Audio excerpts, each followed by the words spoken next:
Madam மாற்றி விடுங்க madam. கொஞ்ச நாள் வண்டி நின்னா நீங்க சொல்லலாம்.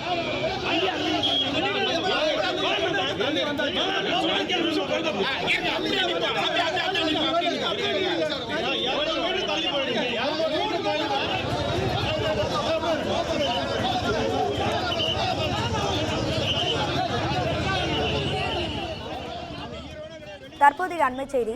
ஈரோடு கிழக்கு தொகுதி இடைத்தேர்தல் காலை முதலே விறுவிறுப்பாக நடைபெற்று வந்த நிலையில் தற்போது திமுகவினருக்கும் நாம் தமிழர் கட்சியினருக்கும் இடையே வாக்குவாதம் ஏற்பட்டு அந்த இடமே பதற்றமான சூழலாக காட்சியளிக்கிறது.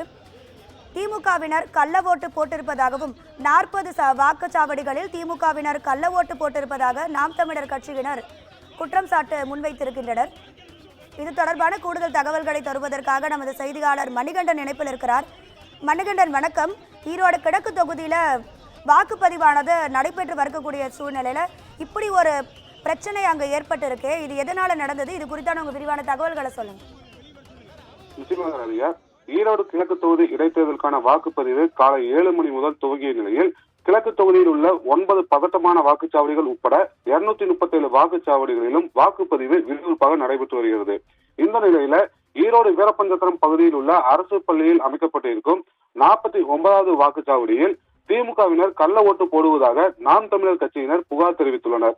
இருப்பினும் அந்த புகாரின் பேரில் அதிகாரிகள் எந்தவித நடவடிக்கையும் எடுக்கவில்லை என கூறி நாம் தமிழர் கட்சியினர் திமுகவினருடன் வாக்குவாதத்தில் ஈடுபட தொடங்கினாங்க. அப்போது இந்த வாக்குச்சாவடியில் மட்டும் 40க்கும் மேற்பட்ட கள்ள ஓட்டுகளை திமுகவினர் போட்டிருப்பதாக நாம் தமிழர் கட்சியினர் குற்றம் சாட்டினர். மேலும் நாங்கள் கூறுவது தவறு என்றால் வாக்குச்சாவடியில் உள்ள சிசிடிவி கேமரா பதிவுகளை காண்பிக்குமாறு கூறி வாக்குவாதத்தில் ஈடுபட்டாங்க. இதனையடுத்து அந்த வாக்குச்சாவடிக்கு மாவட்ட எஸ்பி ஜவஹர் தலைமையிலான ஏராளமான போலீசார் விரைந்து வந்து இரு தரப்பினரையும் சமாதானப்படுத்தும் முயற்சியில் ஈடுபட்டு வராங்க. வாக்குப்பதிவு நிறைவடைய இன்னும் 1 மணி நேரமே உள்ள நிலையில் திமுகவினர் கள்ள ஓட்டுகளை போடுவதாக கூறி நாம் தமிழர் கட்சியினர் வாக்குவாதத்தில் ஈடுபட்டு வரும் சம்பவம் பெரும் பரபரப்பை ஏற்படுத்தியுள்ளது. ராதிகா, உங்க விரிவான தகவல்களுக்கு நன்றி மணிகண்டன்.